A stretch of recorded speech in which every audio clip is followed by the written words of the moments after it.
과학한국 밝은 미래는 어디에 있다? 이순신 프로젝트 정책 아카데미요. 네, 그것만 알면 됩니다. 무엇이 아시죠?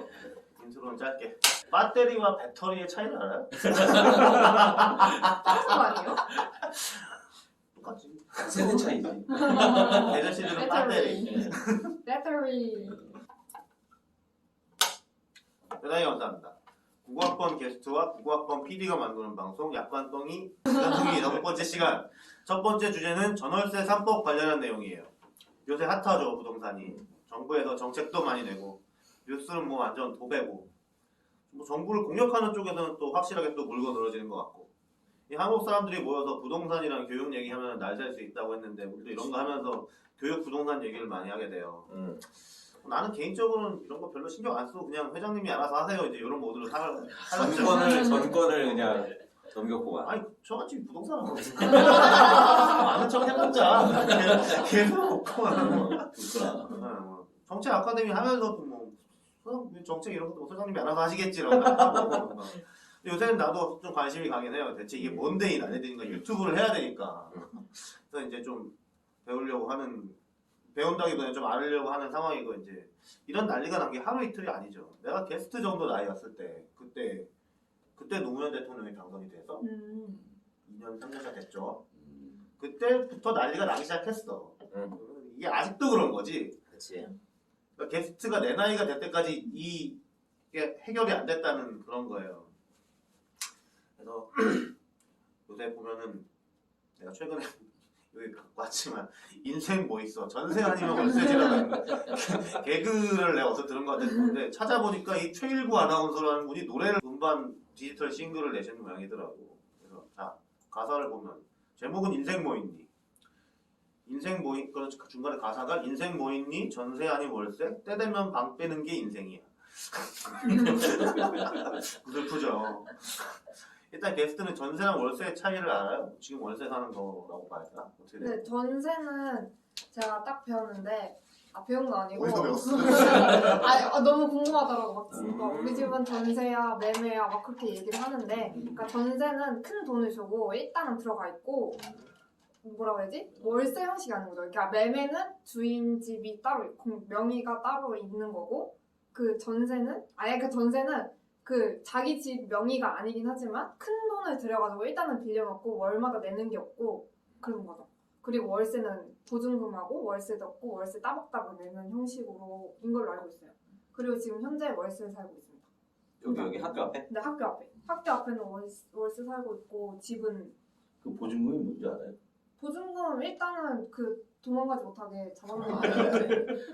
월세를 안 내면 보증금에서 이렇게 나가다가 여러 가지 의미가 있죠. 한 6개월치를 보증금으로 잡는 게 원래 맞아요. 그래서 그래서 500에 40 살고 있어요. 540이니까 거의 10개월, 12개월. 12개월, 1년치. 그거 다 이제 까지면 나가세요, 방 빼. 근데 그거 막 그 닦아도 막 그 강압적으로 못 나가게 그치, 하잖아요. 못 나가게. 법적으로 못 나가게, 강압적으로. 그럼 진짜 막 월세 10일 막 그 기사를 한번 봤거든요. 10몇 년 밀렸다고 월세가. 그 나가게 할 수 있는 법이 없어서 못 나가게 하고 있다. 그거 이제 좀 충격 먹었어요. 재판에 들어가면 또 강제 집행하고 할 수 있어요. 10년 동안 안 해가지고 쓰고. 해외 토픽급 특수 케이스가 아니에요. 저는 생각하지 마시고. 국내에서 일어났던 일이었어요. 그러니까 집 안에 쓰리콜이 됐는데 그 법적으로 할 수 있는 게 없어서 그 소송 같은 것도 잘 모르시는 분이시더라고요. 그러니까 소송을 해야지. 음. 그래서 변호사랑 친해져야 돼요. 변호사랑 책이 지나죠. 친구를 만들자. 아무튼 그 이번에 이제 국회에서 정광석화 같이 임대차 3법이라는 걸 통과시켜서 그래가지고 또 난리죠. 게스트 이제 임대차가 또 무슨 뜻인지 알아요? 임대, 임차 이런 거 차이를 알아요? 오는 길에 인터넷 검색하고 왔어요. 오. 뭐야? 임대는 빌려주는 거, 그리고 임차는 빌리는 거. 오. 그래서 빌리고 빌려주는 그런 보호법을 만들었다. 이렇게 공부하고 왔습니다. 아주 간단하게. 야, 훌륭하네. 아니 그 네이버 치면 나와요. 젊은이들은 달라. 찾아서. 오. 그럼 이제 근데 임대차 이러면 뭐가 빌려주고 뭐가 빌리는 건지 약간 헷갈릴 수 있어가지고 이거 썼는데 알아봤으니까 재밌네. 임대차 3법이라고 하는 것보다 이제 전월세 3법이라고 하면 느낌이 확 오는 것 같아요. 그래서 길교주님 이 임대차 3법이 뭔가요? 자, 이게 임대차 3법이란 게 7월 30일에 개정안이 통과가 됐는데 보면 첫 번째는 계약갱신 청구권, 두 번째는 전월세 상한제. 이 두 개가 일단 올해 통과가 됐고 또 다른 마지막 하나인 임대차 신고제는 2021년 6월 달에 도입이 될 예정입니다. 그래서 이 내용에 대해서 조금 설명을 드리면 계약갱신 청구권이라는 건 우리가 지금 임대차 보호법에 의해서 전세 계약을 맺으면 2년 동안 살 수 있어요. 법에서 2년을 보장을 해줘. 근데 이게 이제 계약갱신 청구권이라고 해서 2년이 지나기 한 달 전에 한 번 더 살겠다라고 하면 2년을 추가로 보장을 해주는. 그래서 임차하는 사람이 원하면 최대 4년까지는 자기가 그냥 살 수 있게. 여기서 또 5%밖에 못 올린다면서요? 그렇죠. 그게 두 번째가 이제 전월세 상한제라고 해서 계약 갱신을 할 때 임대료 상한을 5% 내로 할 수 있게. 대신 5% 안에서는 이제 뭐 지자체장이 4% 3% 이렇게 또 다시 정할 수 있게 그렇게 해놨고 내년에 이제 그 개정이 되는 그 임대차 신고제라는 건 전월세 계약을 맺은 후에 30일 안에 지자체에 이제 신고를 해야 돼요. 지금 같은 경우는 사실 월세는 거의 신고를 안 하고 근데 전세 같은 경우에는 이제 전세금 안 떼이려고 확정 일자를 받아놓는다고 하거든요. 언제로 계약서 쓰고 이게 진행했다고 이제 동사무소 가가지고 신고를 딱 해요. 네. 그러면 그 확정 일자를 받은 날짜에 순위로 이제 집에 뭐 대출을 받고 뭐 이렇게 하면은 그 순위가 있거든요. 누가 더 먼저 돈을 빌려줬냐. 그래서 그거 확정하려고. 여기서 이게 진짜 중요한 거거든요. 요즘 진짜 중요한 거예요. 전세 젊은 애들이 이거 집을 전세로 들어갈 때 네. 아무 생각 없이 들어가면 안 돼요. 이게 방금 얘기했듯이 순서가 있어요. 그러니까 만약에 이 집주인이 네. 부도가 나갖고 집이 은행으로 넘어갔어. 네. 그러면 은행이 집을 처분을 해요. 네. 경매로 넘어가지. 경매로 넘어가서 처분을 해버려요. 네. 그러면 처분을 한 돈이 있을 네. 거 아니에요? 네네. 돈을 누가 먼저 가져가냐의 순서를 정해요. 그 집에 살고 있던 사람들이요? 아니요. 채권자들. 채권자들이. 아, 채권자. 그러니까 은행에서도 돈을 빌려줬을 거고 그 집을 할 그쵸. 때 은행에서 돈 빌리고 뭐 친구한테 돈 빌리고 뭐 사채에서 돈 빌리고 그런 다음에 내가 전세에 딱 들어가면 난 네 번째예요. 근데 집 내가 받을 돈이 있으면 좋은데 이 앞에 있는 사람이 먼저 다 가져가면 네 번째는 우선순위가 낮아지니까. 아니 근데 전월세가 거의 1순위 아니야? 아 그렇지 않지. 그게 집에 대해서 예. 전월세가 1순위라고 알고 있었는데 그게 아닌가? 아니지. 제가 이제 실제로 전세 집이 경매를 넘어가서 이렇게 슬픈 그렇지. 그래 이제 내가 유경험자니까 이제 보면 네. 제가 집 전세를 들어갈 때 우리 집 같은 경우에 먼저 은행 대출이 있었어요. 내가 전세를 들어가기 전에 은행 대출이 있어서 은행이 1순위였어. 그리고 내가 이제 전세를 들어가서 확정 일자를 받으니까 은행 바로 밑으로 내가 이렇게 들어가 2순위가 된 거예요. 그래서 처음에 전세를 들어갈 때 지금 내가 이 전세로 들어가는 집의 실제 거래 가격이 그러니까 매매가 될 때 보통 어느 정도 가격인가를 확인을 하고 그래서 앞에 은행이 가지고 있는 금액 그리고 내 전세 금액 했을 때 매매가보다 이렇게 좀 여유 있게 그러니까 왜냐하면 경매를 넘어가면 보통 실제 거래 가격보다 조금 싸게 되니까 여유가 있게 책정을 해서 이 정도 전세가면 경매가 넘어가도 괜찮겠다. 내가 사는 한이 있더라도 음. 방어할 수 있겠다라고 해서 들어가서 그 일이 실제로 일어나 버렸어. 근데 그 확정 일자라는 거가 네. 그럼 내가 은행보다 먼저로 내가 1순위인 거예요? 그렇죠. 그게 날짜거든요. 그래서 등기부 등본을 꼭 확인을 해야 돼. 등기부. 전세 계약을 하기 전에 도장 찍기 바로 전에 바로 뽑아서 바로 확인해야 돼. 왜냐하면 하루 전에도 미리 뽑아놓고 요거 찍기 바로 전에 대출하는 사람이 있어. 악의적으로.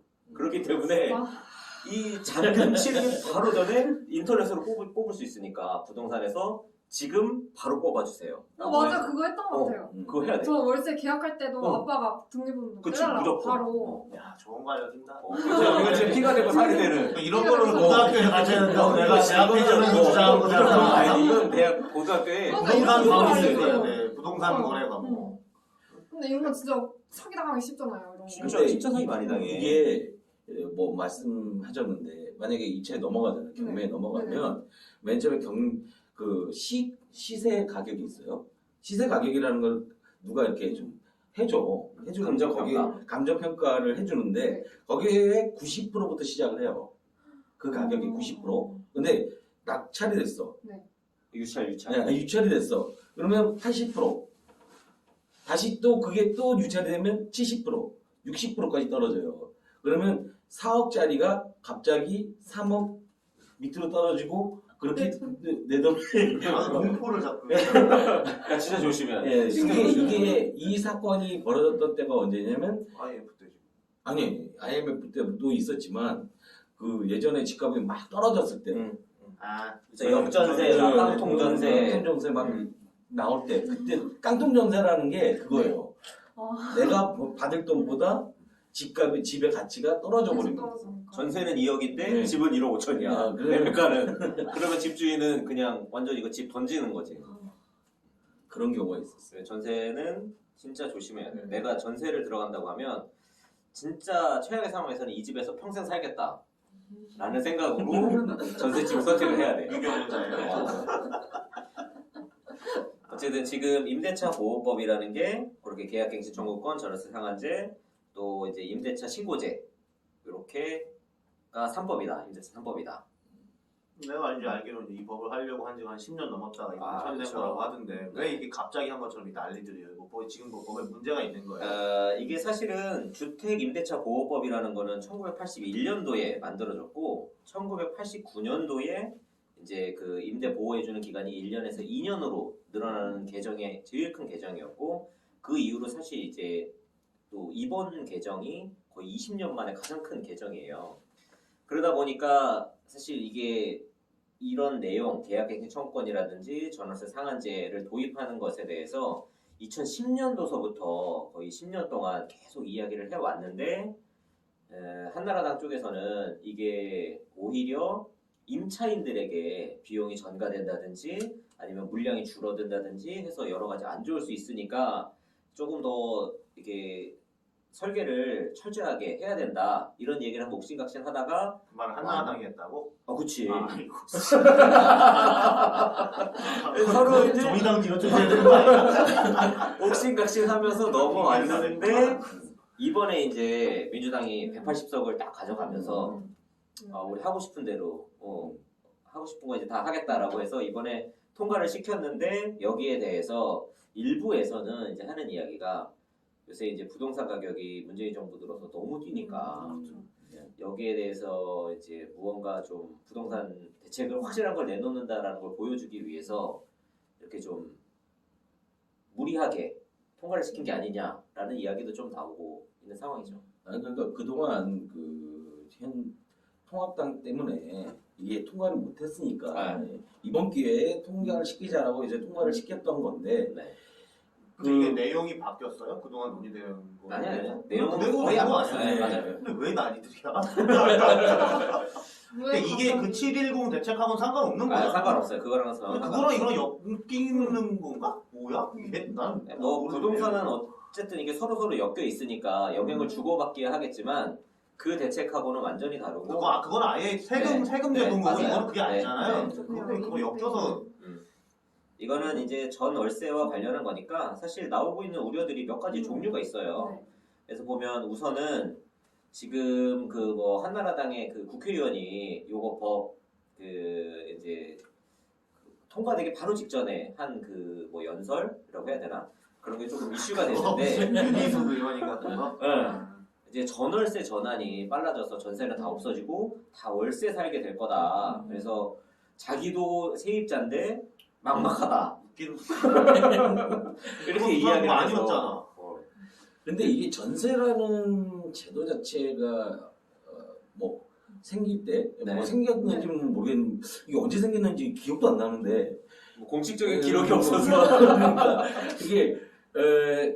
이게 전세라는 것이 원래 그 집주인들이 전세를 주고 그 전세를 준 만큼의 돈을 이렇게 받으면 자기가 다른 곳에 사업을 한다든가 뭐 은행에 넣어놓는다든가 이런 식으로 활용을 해서 더 많은 이윤을 네. 얻기 위해서 전세를 주는 거거든요. 근데 맞아요. 세입자 입장에서는 전세로 들어가면 가장 좋은 게 월세가 안 나가잖아요. 그렇죠. 네. 일단은 많은 돈을 지불하고 월세를 안 많은 내니까 돈을 지불하는 건 뭐 하고 그거는 그 다음에 나중에 받을 수 있으니까. 그렇지 그런데 100% 환급이 네. 되니까. 근데 월세는 그냥 따박따박 그냥 나가는 거잖아요.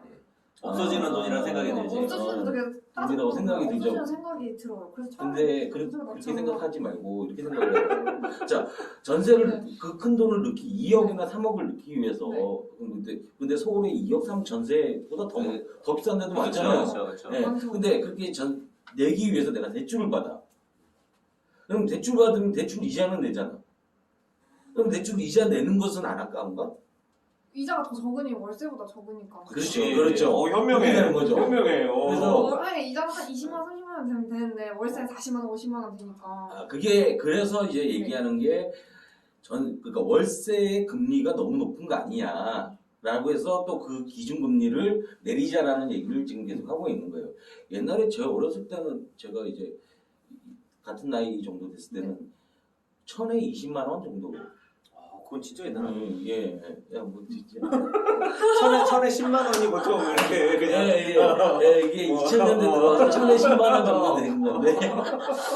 천에 20은 전 기억이 없었어요.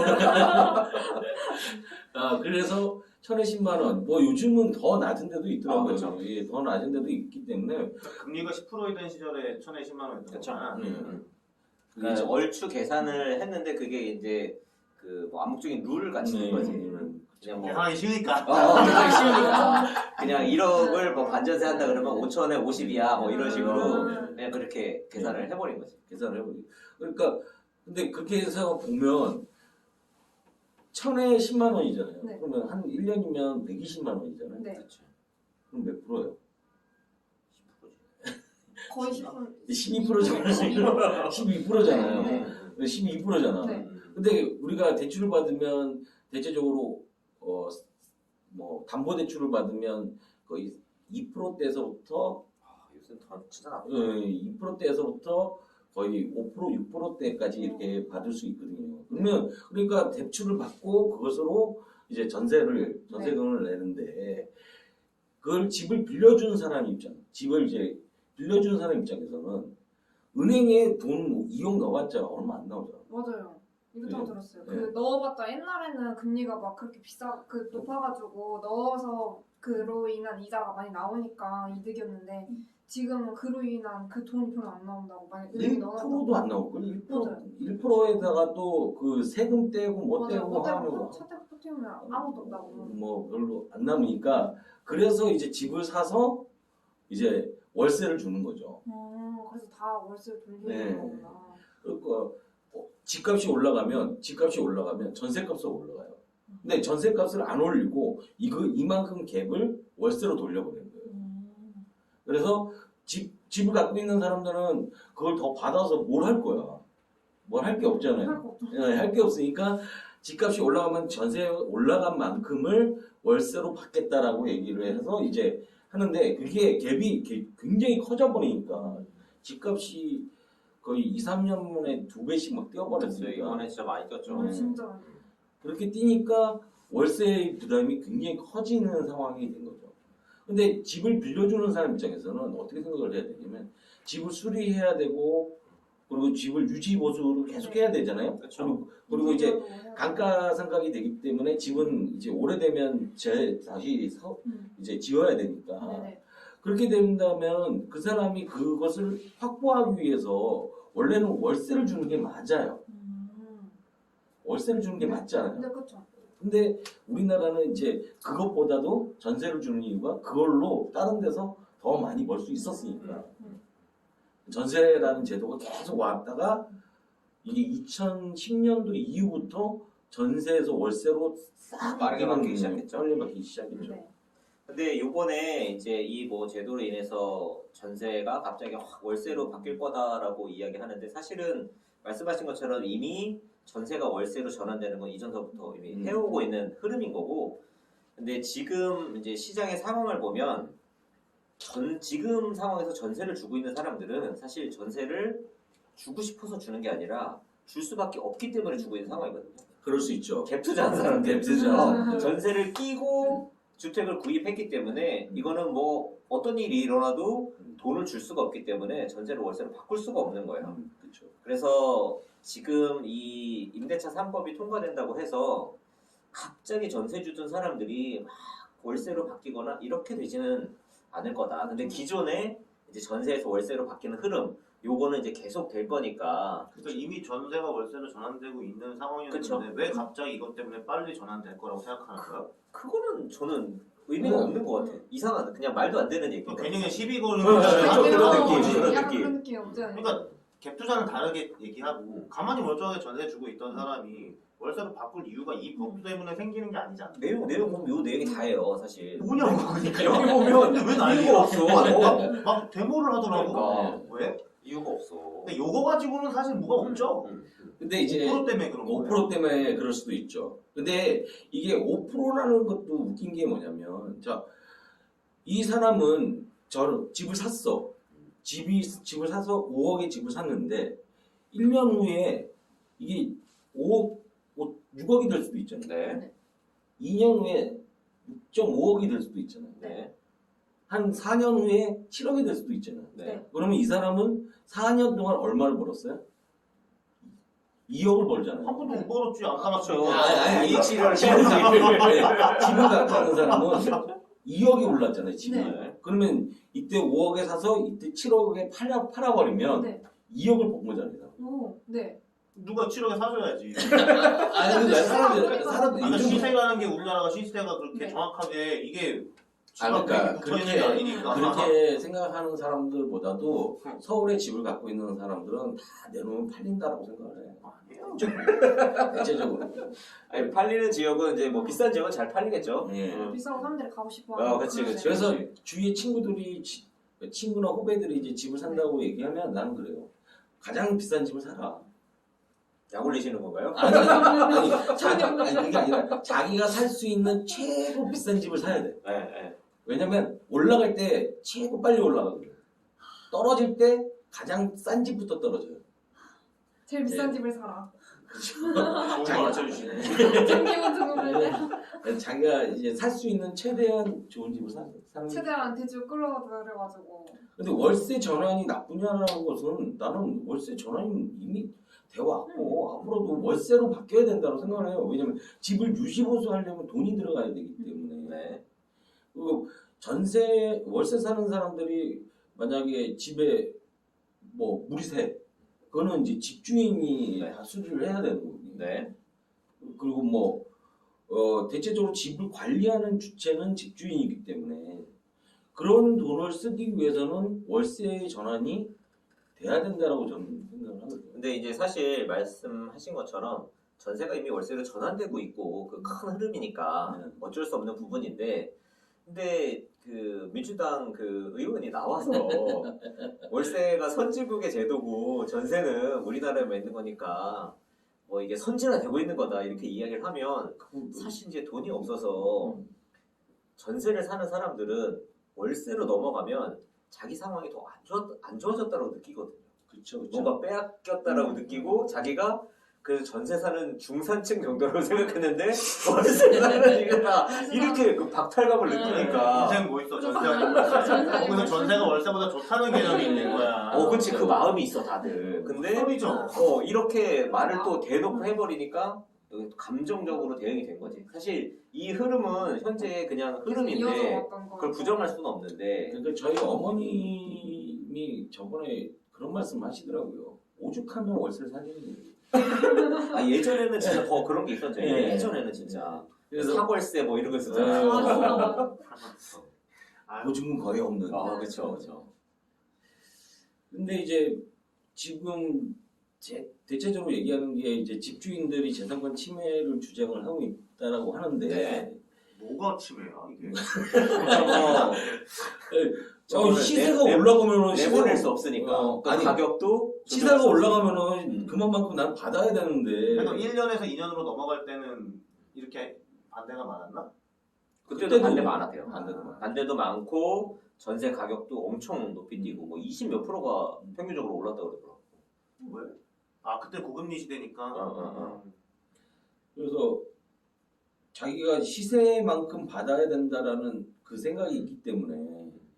근데 이게 시세라는 자체가 아까도 말했지만 정해져 있는 게 아니잖아. 그냥 호가잖아, 호가. 난 이렇게 받아야 돼. 호가를 얘기하는 것이 그거를 그 부동산이랑 걔들이 담합을 해가지고 시세라고 주장을 해버리는 거지. 주장을 해버려. 그냥 그거 주식시장처럼 거래해야 된다고 맨날 얘기하는 거잖아요. 부동산이 왜 시세를 올릴까요? 그래야 수수료가 늘어나니까. 그렇죠. 금액이 커지면 그 비율만큼 수수료를 받으니까 큰 금액을 거래해야 내한테 떨어지는 목도 커지는 거예요. 그렇죠. 그리고 그렇게 잘 거래해준다고 소문이 나야 손님이 또 와. 그치. 그래서 가격 더 잘 많은 받아주나 돈을 이렇게 해야. 끌어들일 수 있고. 그러니까 그 사람들이 부동산이 그렇게 장사하는 건 뭐 어떻게 할 방법이 없는 건데 어쩔 수 없지. 주고 사는 놈이 있어야 되는 거잖아요. 결국에는 그 부동산이 뭐 돈을 더 올리고 나쁘고 이거를 뭐 하는 게 아닌데 그건 매매 시장의 얘기지 전월세 시장이랑 아무 상관없는 거잖아. 예, 그렇죠. 근데 왜 그게 재산권 침해예요? 아니 전월세도 마찬가지로. 아니 이렇게 해가지고 집값이 떨어지면 재산권 침해 이렇게 주장할 수 있잖아. 집 가진 사람이 이거 주택 매매 가격하고는 아무 지금 상관없는 집값이 거야. 떨어질 것 같으니까 지금 얘기하는 거야. 떨어질 것 같으니까 지금. 그러니까 아니, 이렇게 이제 하면 왜 떨어져? 이렇게 지금 사실 계약갱신 청구권 같은 경우도 2년 지나면 내보내고 싶으면 이제 내보낼 수가 있는데 집주인들이 2년을 이제 더 보기 싫어도 데리고 있어야 된다. 그래 올릴 수는 부분에 있는 거잖아. 5%밖에 5%밖에 못 올리니까. 5% 가지고 난리치는 건 알겠는데 4년으로 연장됐다고 해서 이걸 뭐라고 할 수 있는 건 아니잖아. 걔가 그 돈을 내면 되잖아. 이게 이제 그 집주인들의 마음은 또 그게 아니야. 아, 그렇지. 내 거 내 맘대로 아니, 하겠다. 예, 그런 마음도 있고 네가 살아. 이게 들어오는 사람이 100% 집을 이제 잘 관리하고 이렇게 좀 정상적인 사람일 수가 없거든. 100%가 지가 아니거든. 살질 않는데 왜 그 무슨 상관이냐. 아 집이 망가지는 경우가 진짜로.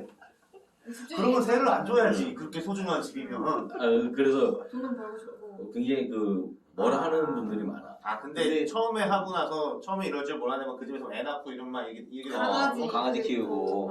강아지 키우면 냄새가 굉장히 맞아. 오잖아. 그리고 발톱도 긁혀가지고 장판에. 아니 장판은 원래 다 다 새로 하게 돼 있잖아. 마루를 긁으면 이제 그게. 네. 아이고. 근데 이게 사실은 이번에 요 임대차 보호법이 바뀌면서 그 변호사들이 이제 조금 돈을 많이 벌 것 같아.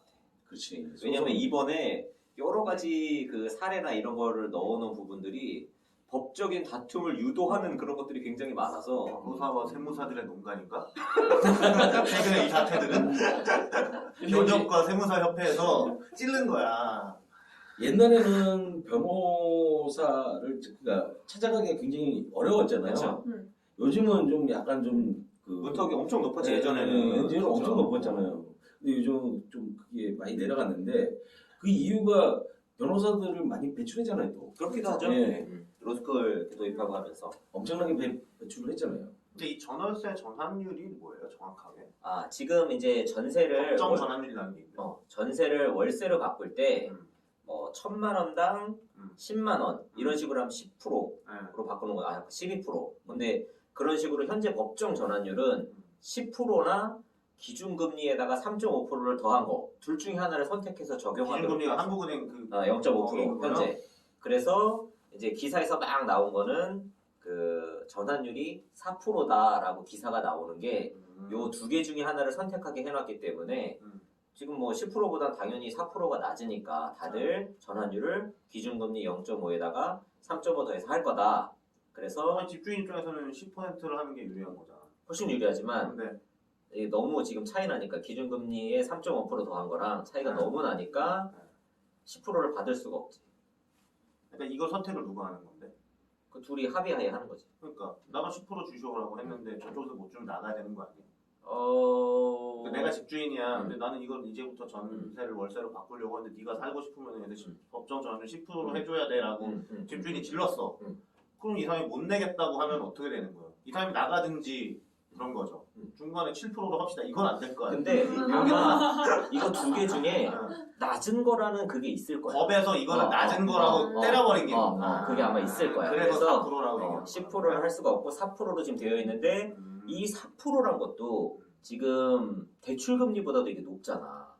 그러니까 사람들이 다들 이 전세금을 대출받아서라도 내주고 월세로 바꿀 거다. 부분적으로라도 집주인들이 그래서 부분 월세라도 빠르게 바꿀 거다. 왜냐면 훨씬 이득이니까. 월세 그래서 받으면 되겠네. 이제 정부에서는 이거 전환율 더 낮추겠다.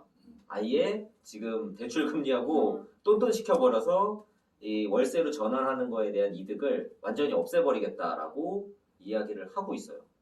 거기다가 이제 문제야. 아니 이게 정부에서 뭘 잘못한 거지 지금 이게? 나 아니, 용어하는 게 아니고 그러니까 뭐가 문제인 거야? 지금 사실 이 전월세 이 3법은 사실 큰 알맹이가 없어. 사실 이거는 큰 문제가 아니야. 그지? 문제 해결에도 도움이 크게 되진 않고. 임대차 신고제 이것 때문에 그러나? 아니 임대차 신고제도 문제가 아니야.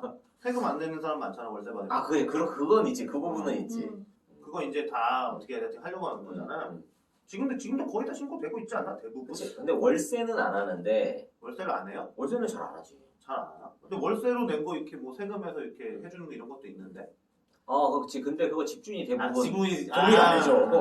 강제화한다는 그치, 거구나. 그치. 그래 사실 이것도 내가 전에 봤던 알바 그것처럼 시스템 딱 해가지고 나 이거 월세 받을래 등록해가지고 돈이 자동으로 그 계좌로 툭툭 가게 해야 돼.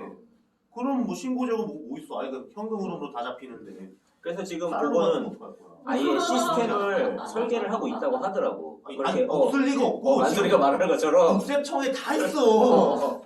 그게 이제 어. 그래서 2000년 내년부터 이제 실시하겠다라는 게 시스템을 그쵸. 지금 막 만들어서 원래 만들고 있는 거야. 지금 만들고 있고 지금 내년부터 발주해놓은 것 시작한다. 같아. LG CNS가 있다. 그치 사실 등기부등본도 몇 1분 전에 뗄 수 있는데 이게 안 될 게 뭐 있겠냐는 거예요. 다 되겠지. 그럼 드디어 되고 있구나.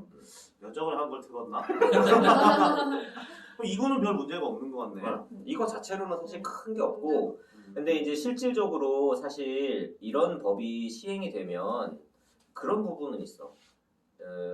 이제 집에서 나오는 수익이 적어지니까 집에 대한 투자를 못 하게 되고 투자를 해야 되는 부분들을 임차인한테 이제 넘기게 되는. 뭘 투자를 해? 이미 투자한 거야. 그러니까 집을 고쳐야 된다. 아이, 그럼. 장판, 벽지 또 이제 처음에 들어갈 때 저 원상 복구에 대한 뭐 규정을 강화한다든지 이렇게 해서 좀 집에 들어가는 사람들한테 비용으로 받을 수 없으니까 돈으로 이게 월세나 전세로 받을 수 없으니까 어떤 식으로든 내가 들어가는 걸 아끼고 상대방이 이제 떠안게 하는 그런 게 많아지겠지. 근데 그게 무슨 법으로 정해져 있는 거예요? 뭐 도배장판은 누가 해줘야 되고 안 정해져 있지. 안 지금은 대부분 이제 뭐 집주인이 해주기도 하고 전세는 집- 들어가는 사람이 하고 월세는 집주인이 해주고 뭐 그런 거 있잖아. 어. 정하면 돼. 암묵적인 그런 게 있었는데 이제 그게 더 이제 임차인한테 넘어가게 되겠지.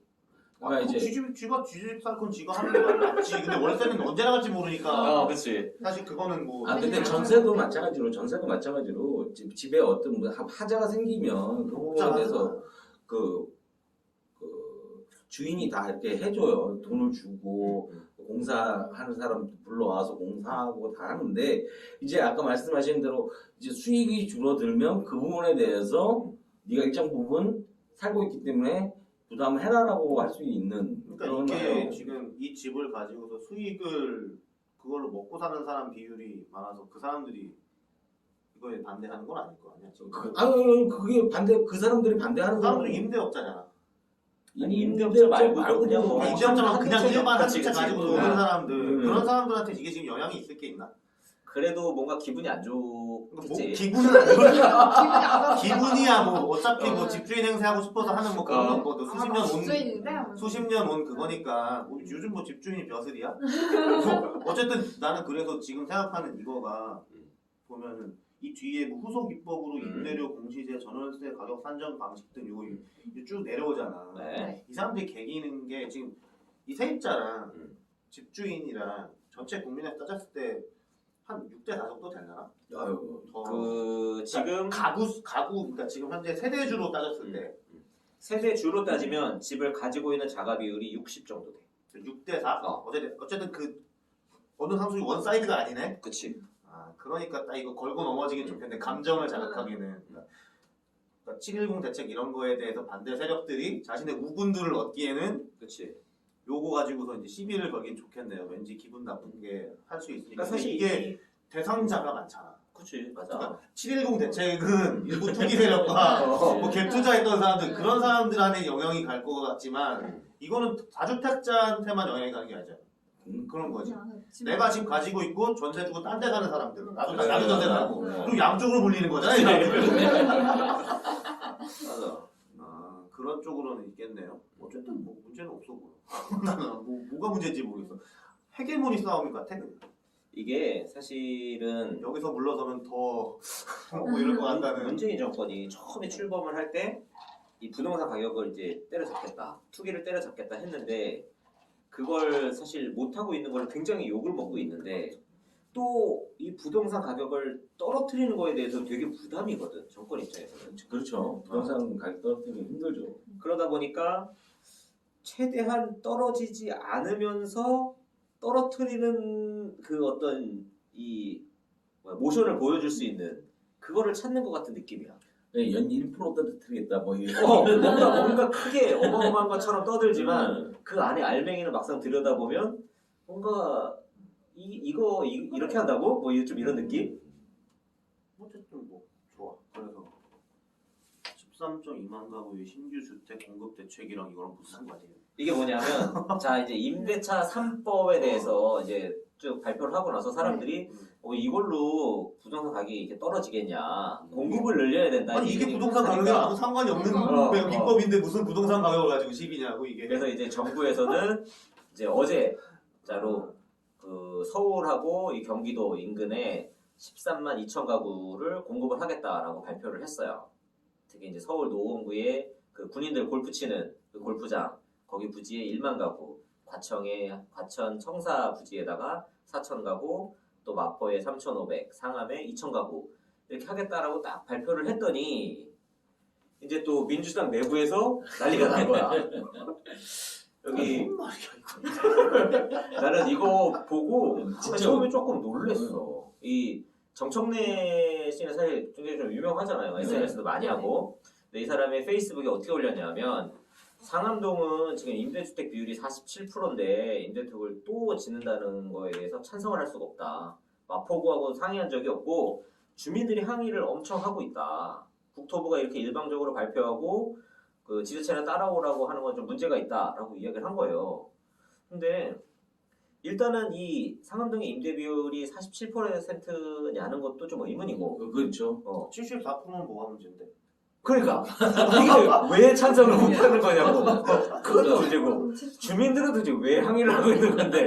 그러니까 이 하루 만에 어떻게 항의가 빗발쳐? 그러니까 몰라 이제 이런 거 언론에 나온 건 나 뭐 도저히 뭐 모르겠는데 이게 지금 전월세 3법 때문에 이게 나온 건 아니잖아. 아 근데 이게 710 때문에 나온 거예요?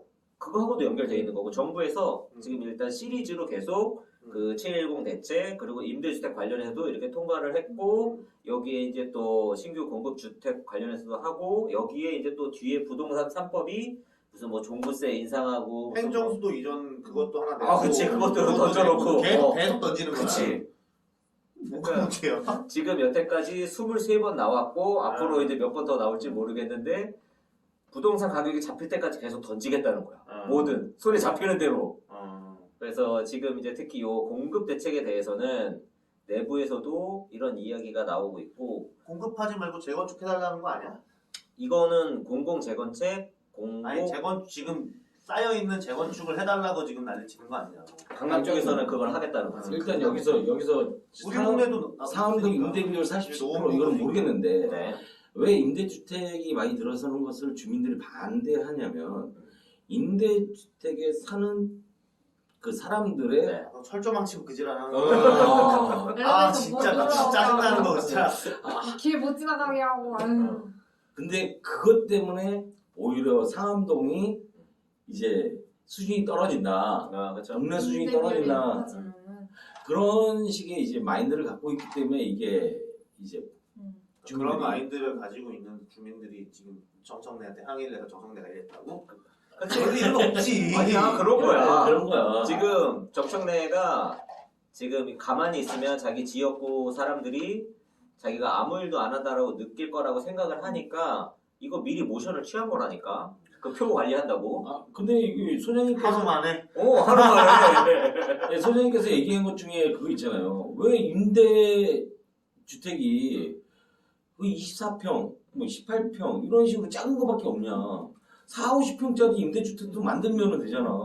그 요번에 네. 이재명이 하잖아.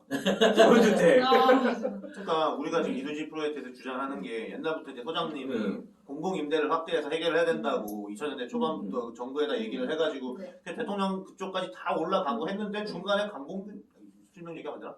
그런 사람들이 다 엎어 때문에 그게 사실은 판교 개발 때 음. 연구소에서 그 프로젝트를 해서 그 재원 마련 방안까지 해서 정부에 이제 그거를 줬어. 판교 개발은 이렇게 공공 임대로, 그러니까 모든 평수 대신 그 주택이 없는 사람은 소득에 관계없이 이 임대주택에 들어올 수 있게 해서 판교를 다 그런 식의 공공 임대로 해야 된다라고 해서 올렸어. 그래서 정부에서 오케이까지 했다며. 오케이 했어. 가져갔어. 근데 거기서 누가 잘랐다는 거야. 그치. 관료들이.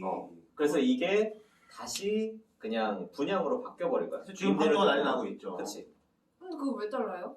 그 자기 이거를 그러니까 근데 그거를 이런 얘기는 정치 아카데미 오면 소장님이 핏대를 달리고 그치. 핏대를 대면서 얘기하기 때문에 에피소드 우리가 많아. 그렇게 어. 함부로 얘기해 줄 수는 없는 건데 그 공무원하고 국회의원 이런 사람들이 이권이 뭐 있어가지고 그랬다고 하더라고. 그래서 우리가 집권을 해야 한다는 거야. 근데 여기 과천청 사는 또 왜 이러는 거예요? 또? 여기도 이게- 재건축하고 싶은 사람들이 많은 거 아니야? 얘는 엄청 노골적이야. 이 과천에서는 국회의원은 일단 여기 자기네 뭐 공원 뭐 이런 거 하려고 그랬는데 임대주택은 안 된다 얘기하고 있고, 과천시장은 아예 대놓고 그 우리 임대주택 말고 뉴딜 정책 그 핵심인 AI 바이오 클러스터 주라. 아니 여기 노원구청장도 그 소리 하는 거 같은데? 노원구청장은 야 임대주택 들어오면 집값 떨어지니까 저밀도의 고품격 주거단지 개발해야 된다. 와 이렇게 대놓고 얘기를 한다니까. 당신들 진짜. 아 진짜. 근데 이 사람들은 그러니까 완전 내가 감각이 없어. 이게 딱 느낌이 오네. 엊그저께 그 지나가는데 네. 그 우리 동네 사거리 나 너무 바로 이 동네 하니까 어. 지나가는데 이번에 한나라당에 나와서 떨어진 국회의원이 잘 보이는데 포스터를 붙였더라고. 국회의원 후보가. 그러면서 뭐 태능 이런 거 하지 말고 지금 재건축을 해서 노원구를 살려내라 뭐 이딴 식의 이제 뭐 이렇게 이걸 하더라고. 나 그게 어필하겠네. 근데 나 8월 4일 전인데 그거 본 게. 그러니까 사실 이런 이야기가 이제 안에서는 논의가 그린벨트 됐으니까. 해제 어쩌고 얘기하던 그것도 네. 이거랑 관계 있는 거예요. 그린벨트는 원래 이제 서울 주변 무슨 뭐 강남 이런 데도 다 이제 하겠다라고 네. 했던 건데. 그건 이제 까인 거고. 그치.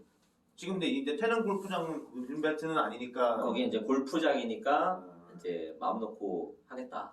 그러니까 지금 이게 공급을 늘리면은 공급 늘려서 집값 떨어진 건 둘째치고 재건축이 안 될 것 같으니까 지금 20이 거는 것 같은데 과천 그런 것도 있지. 지금 과천이랑 노원구 전부 다 지금 30년 된 맞아. 30년 된 아파트들이 지금 걔가 재건축에다가 막 난리치고 앉아 있는 거는. 근데 지금 얼마 전에 마포에도 그런 게 있나? 마포는 이미 다 재개발 됐잖아. 그렇지. 어. 재건축은 크게 없는 것 같아. 그저께인가 뉴스에 그 50층 이상을 지금 만들 수 있다고. 아, 그쵸. 그게 요 안에도 포함이 되어 있어. 네. 여기 13만 2천 가구 중에 네. 이제 뭐 공공 재건축 아니면 공공 재개발 하는 거에서 용적률을 뭐 500%, 그다음 50층 이상 이렇게 짓게 해주겠다. 대신 임대주택을 넣어라.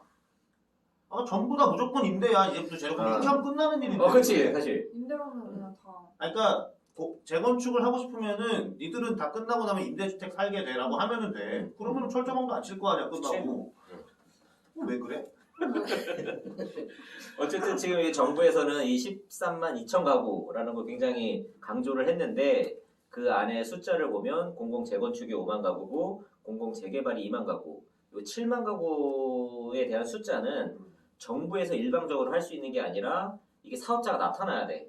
우리가 요거 이렇게 임대주택 끼고도 사업성이 있을 것 같으니까 할게라고 하는 주택들. 특히 요 공공 재건축이나 공공 재개발 같은 경우는 기존의 재건축이나 재개발하는 단지들 그 재건축 조합에서 우리가 그거 할게요 라고 하면 할 수 있는 거예요. 그러니까 하면 되잖아. 근데 지금 이 재건축 조합들에서 인터뷰한 내용을 보면 이 못 여기서 먹는데 팔자 못 고친다 이건가? 어. 해가지고 이렇게 임대주택 주고 나면 수익이 이제 별로 안 떨어지니까 50층 허용을 해도 많이 안 남는다.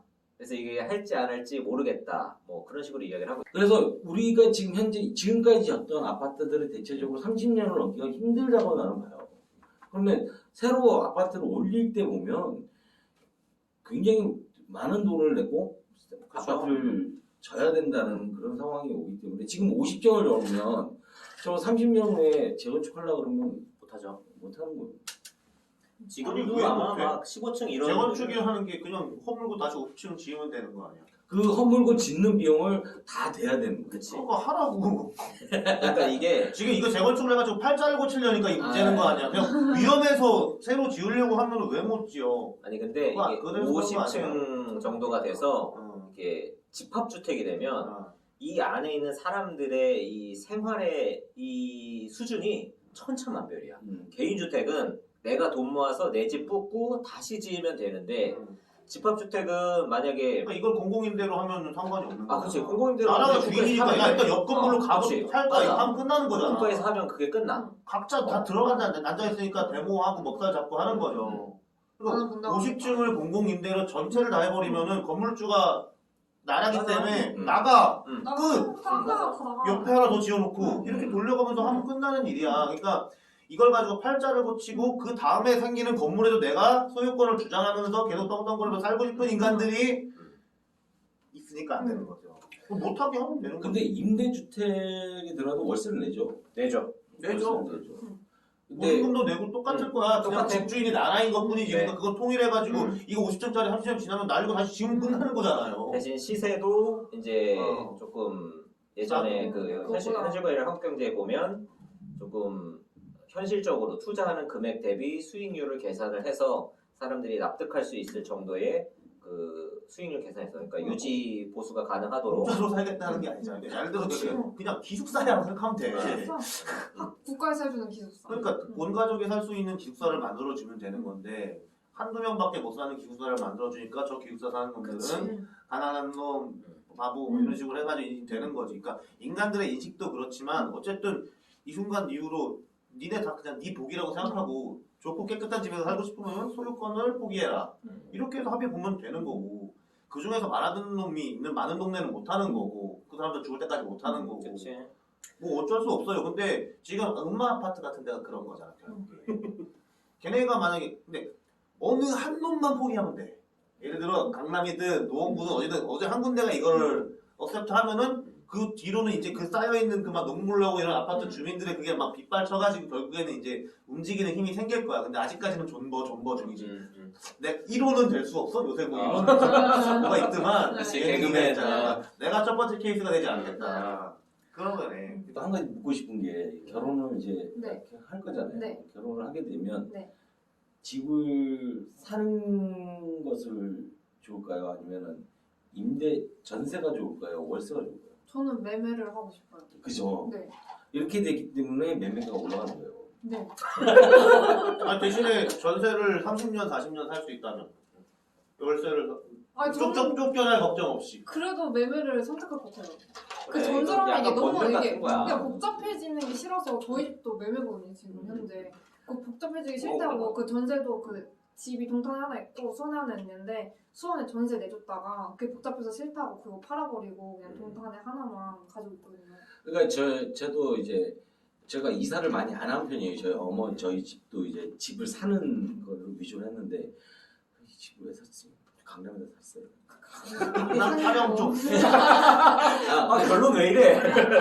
근데 이제 저도 결혼을 하면서 돈이 없으니까 전세로 맨 처음에 살다가 바로 이제 집을 샀는데 집을 사는 가장 큰 이유가 이사를 가고 싶지 않아요. 맞아요. 그러니까 이사 안 갈 수 있게 공공임대로 살면 되잖아. 네, 근데 이사를 가고 싶지 않아서 그 집을 샀는데 공공임대를 이렇게 보면 그것보다 은행 이자가 싸니까 아까도 말했듯이 위에서 뭐 이제 제한을 두면 모르겠는데 그 은행 이자가 훨씬 싸니까 아예 그냥 매매하는 게 그리고 30년, 40년이든 뭐 이렇게 임대를 준다라고 하지만 어떤 그게 그러니까 요즘 뭐 4년으로 바뀌었다라고 하더라도 초등학교 다닐 때 저희 아들이 1학년 초등학교 1학년, 초등학교 2학년 때 이제 이사를 간다. 그랬더니 애들이 넓은 집 싫어하지. 아니 넓은 넓은 집 집으로 간다고. 간다니까 너무 좋아. 내가 한번 이사를 했어. 넓은 집.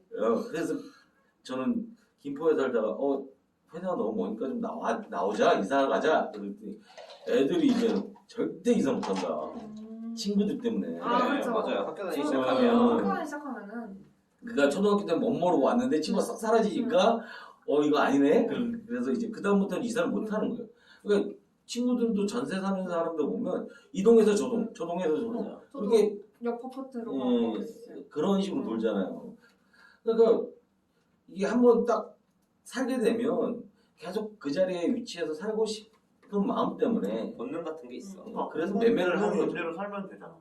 그래서 저도 만약에 공공임대 진짜 엄청 많아지면은 나중에 공공임대에서 살고 싶어요. 근데 근데- 일단 국가를 믿지 못해. 음. 정부를 믿을 수가 없어. 우리나라에서는 그리고 정책이 아. 어떻게 바뀔지 몰라. 그리고 공공임대는 내 게 아니잖아. 다들 여자들이 내 거로 아니면 그 싱가포르 하는 것처럼 국가에서 소유하고 그 국가에서 그 국민한테 팔아. 대신 다시 되팔 때는 국가한테밖에 되팔 수 없어.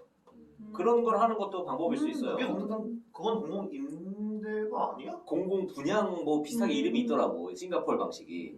거기는 돈 뭐 내고 어쨌든 딱지가 개인한테 이름이 붙었다가 별로 그치, 가는 거 그치. 똑같은 거야. 똑같아. 뭐가 다르다? 근데 네 거라는 그게 있는 거지. 아, 내가 집주인이다. 기분만 기분. 아, 내 그렇죠. 거니까. 내가 집주인이다. 등기만 쳐주는 어, 거구나. 그래서 싱가포르 자가율이 96%래. 자기 집 자가 비율이. 그러니까 어떤 부동산 가격도 근데 정부가 그 차액을 먹는 건 아니겠지? 그죠. 최소한으로 만약에 낮추고. 맨 처음에 이 사람한테 3억에 팔았다가 국가가 눈탱이 치면 안 되지. 그럼 안 되지. 국가가 눈탱이 치면 안 되고. 거기는 본장을 타고 눈탱이나 칠 거야. 돈 많은데 뭐 나다가 그래. 자 이제 결론을 내볼까요? 게스트. 그래서 인생은 뭐예요? 1번 전세, 2번 월세. 말해서 3번 매매, 4번 공공임대 있으면 답은 공공임대다. 답은 그거지만 하고 싶은 거는 자가가. 매매다. 인생은 공공 임대인 걸로 하겠습니다. 공공임대지만 좋은 마음은 결론이었습니다. 치세요. 네. 배터리와 배터리의 차이를 알아요? 똑같은 거 아니에요? 똑같지. 세대 차이지. 대전시들은 배터리.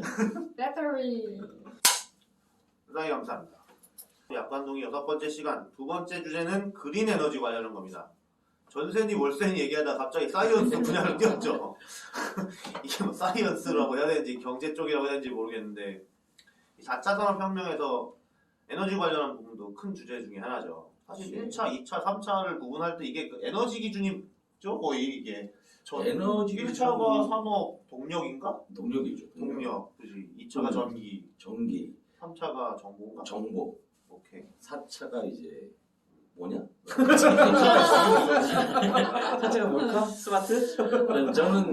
저는 이렇게 생각을 해요. 3차가 정보였는데 네. 4차는 판단이 이제 내가 판단하는 게 아니라 AI가 판단하는 스마트. 하여튼 뭐 4차 산업혁명에서 에너지 관련 부분도 큰 주제예요. 네, 뭐 다 섞여 있기는 한데 에너지 관련해서 뭐 이제 태양광, 수소, 전기차 뭐 이런 거 많이 나오겠죠. 그렇지.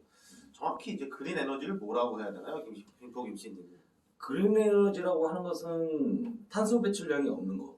저탄소 녹색 성장, 왜 MB 네. 냄새가 선두자. 근데 그러니까 CO2 배출량을 줄이기로 이제 파리 협약에서 했잖아요. 네. 그러면서 그 CO2를 계속 줄여나간 파리예요. 파리 협약. 파리 뭐지? 기후 협약. 네. 교토 의정선 뭐지 그럼? 그 전. 아, 근데 이제 파리 협약에서 하고 나서 그 다음에 계속적으로 얘기하는 게 어떻게 하면 탄소 배출량이 없이 이 동력원을 쓸 것인가가 계속 얘기가 되고 있는 거죠. 지금까지 와서 보면 맨 처음에는 이제 그 방법이 전기를 얼마만큼 효율적으로 쓸 것이냐로 갔어요. 네. 그러니까 네. 손실을 얼마만큼 줄일 수 있는 방법이 뭐냐라고 하니까 손실을 줄이면 그만큼 사용량이 이제 많아지니까 네. 이제 탄소 배출량이 줄어다가 그런데 이제 얘기가 어떻게 됐냐면 그러면 그린 에너지 그러니까 탄소를 배출하지 않는 에너지를 만들자라고 했던 게 이제 태양광 얘기가 나오고 풍력 얘기가 나오고 했는데 우리가 예전부터 탄소를 배출하지 않는 전기 생산 방법이 있었어요. 있었죠. 뭐 예. 그런 이거 물레방아. 그렇죠 물레방아. 물레방아. 수력 발전.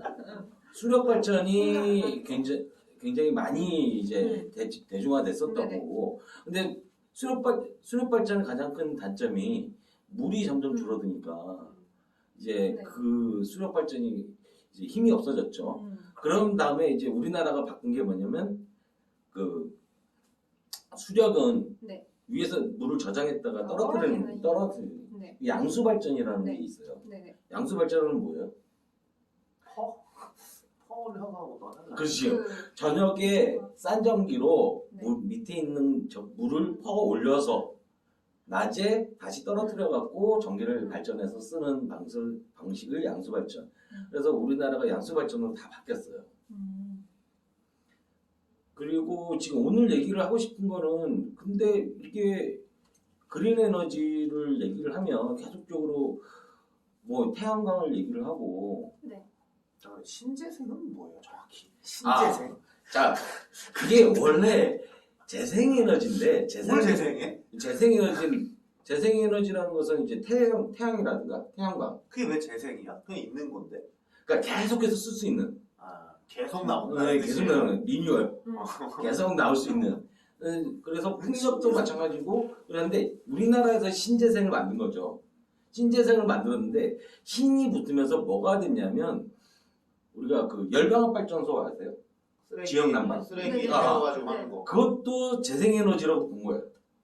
그게 슬슬 재생이지. 아니에요. 재활용 리뉴얼 아니까.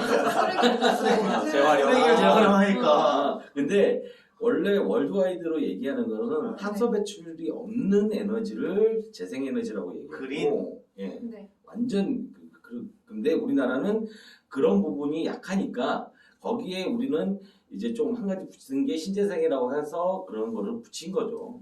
그럼 재생에너지에 신재생이 붙은 건데 그 신재생은 열병합까지 포함한 거고 포함한 건 그 재생에너지라는 거는 태양광, 풍력 이런 거 그냥 예, 그냥 바이오 에너지 뭐 이런 거. 무탄소? 예. 그런 형태로 이제 바뀐 지금 얘기를 하고 있는데 우리나라는 그러니까 태양광을 깔려고 하니까 실질적으로 비용이 많이 들고 그동안 못했어요. 못하고 그리고 탄소 배출에 대해서 가장 싫어하는 나라가 어디냐? 저개발 국가들. 그래서 중국. 예, 중국도 그렇고. 저기 아프리카.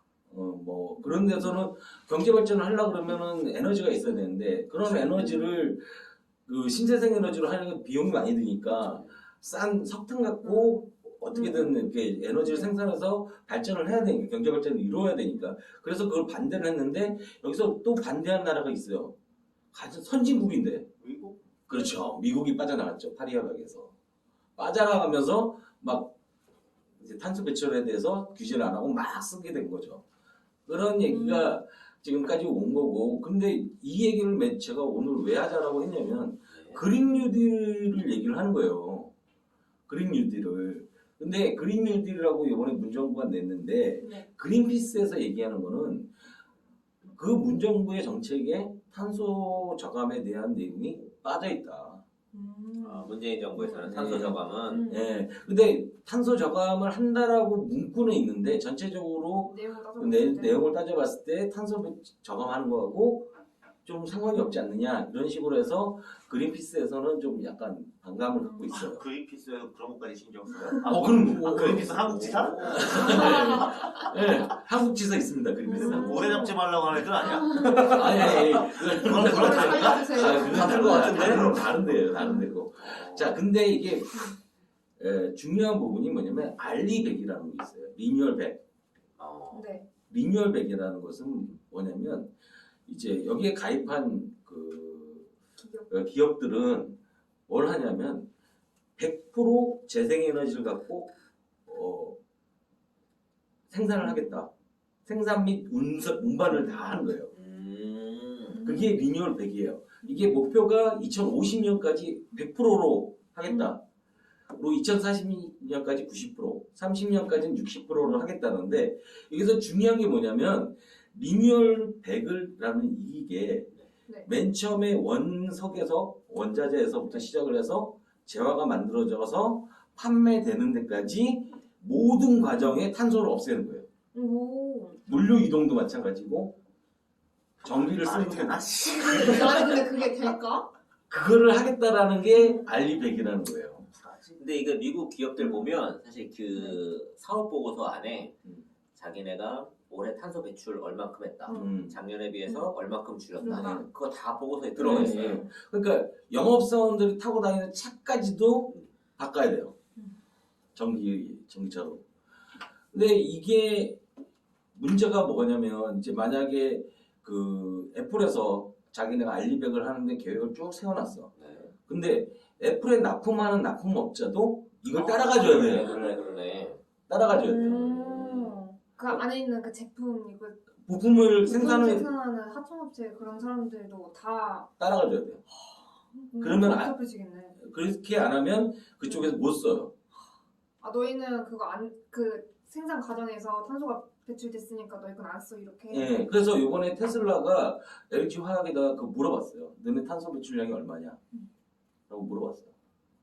그런 식으로 이제 부품을 팔 때도 탄소 배출량에 대해서 보고를 해야 되고 그것을 100% 탄소를 없애는 계획을 짜놨는데 우리나라 같이 수출을 많이 하는 나라에서는 안 되면 안 될 거 아니에요. 사람이 숨 쉬는 거 빼는 거야.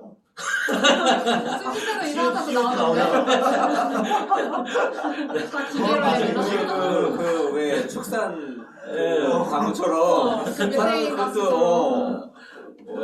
자연적, 햄버거 집에서는 그 소를 쓰지 말아야 되나?